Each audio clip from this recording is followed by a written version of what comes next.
Robert Berman, salam alaikum.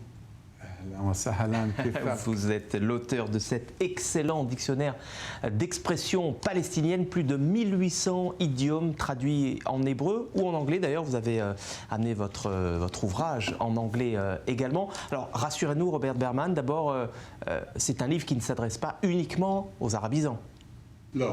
Non, effectivement, ce livre est destiné aux gens qui étudient l'arabe, mais aussi aux arabes qui veulent apprendre l'hébreu. Donc, et les arabes et les juifs peuvent se procurer ce livre. Un mot sur le nom, assez étrange. Min taq-taq. Qu'est-ce que ça veut dire?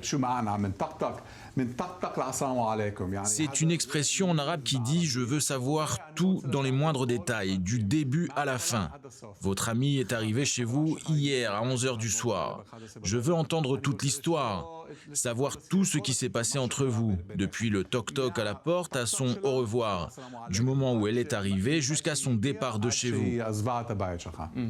Est-ce qu'il existe des expressions palestiniennes dans ce livre qui se rapportent, qui font référence alors soit aux Juifs, soit aux voisins israéliens, soit même au conflit israélo-palestinien? J'aime cet idiome.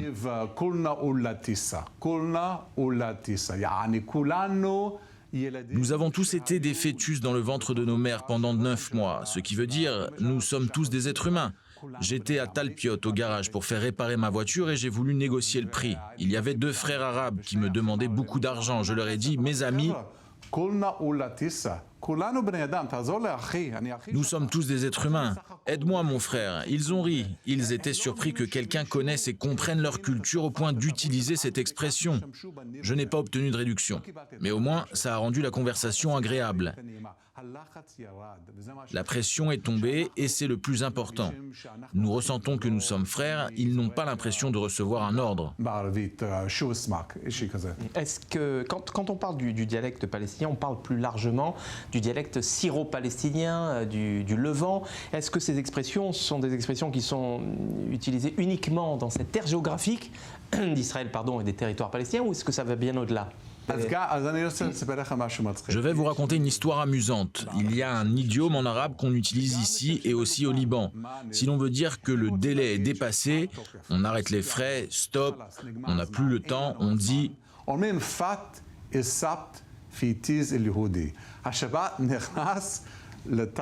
littéralement, le Shabbat vient de rentrer dans les fesses du juif. Cela veut dire, ça y est, le Shabbat est arrivé, arrête de travailler. Et on utilise aussi cette expression au Liban, car les Palestiniens qui étaient ici en Israël, en Palestine, et qui sont allés au Liban en 1948, se souviennent des Juifs, et jusqu'à aujourd'hui, ils utilisent cette expression. Vous avez utilisé le mot Shabbos, qui veut dire Shabbat en yiddish. On entend votre accent américain, vous avez grandi à New York, vous avez été un juif religieux, vous avez étudié à l'école, dans une école talmudique. Comment, expliquez-moi, Robert Berman, un juif new-yorkais religieux s'intéresse aux expressions palestiniennes? Quand je suis arrivé en Israël, j'ai voulu apprendre l'hébreu. Je ne comprenais pas la langue, bien que j'ai étudié de nombreuses années en école talmudique. Je ne comprenais pas l'hébreu. Comment vas-tu? Sur la figure. Comment ça, sur la figure? C'est une expression, et comme celle-ci, il y en a beaucoup. Il y a un idiome en arabe qu'on utilise aussi en hébreu avec une petite différence.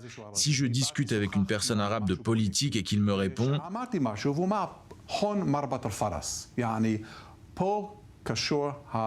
littéralement, c'est ici que le cheval est attaché. L'équivalent en hébreu est « c'est ici que le chien est enterré ».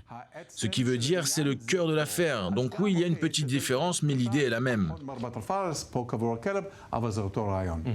Qu'est-ce que vous avez justement trouvé d'universel dans ces expressions? Est-ce que finalement les expressions se ressemblent? Donnez-nous par exemple une expression qui est équivalente, qui est similaire entre l'hébreu, l'arabe et l'anglais. Il y a l'expression mensonge blanc. C'est pareil dans toutes les langues. Il y en a quelques-unes qui sont semblables, mais la plupart des expressions arabes sont spécifiques à la langue arabe. Quand est-ce que ce livre sera disponible pour les lecteurs français? C'est une bonne question, je ne sais pas. Mon prochain projet, c'est l'écriture d'une Haggadah qui devrait être prête pour les fêtes de Pessah. Une Haggadah en hébreu et une autre en arabe. Ça sera écrit en phonétique. Pour ceux qui s'ennuient le soir du Seder, ils pourront chanter tous les chants de la Haggadah en arabe. Chez moi, je fais un repas de Seder avec des Arabes et des Juifs arabophones. Et au lieu de chanter « Qu'est-ce qui a changé cette nuit-là ?», nous chantons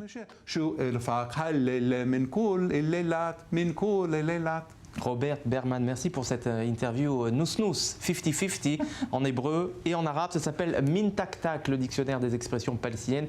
Allez vite l'acheter en anglais d'ailleurs ou en français peut-être bientôt. Merci infiniment d'être passé nous voir sur le plateau du Magourian. Robert Berman. Shukran.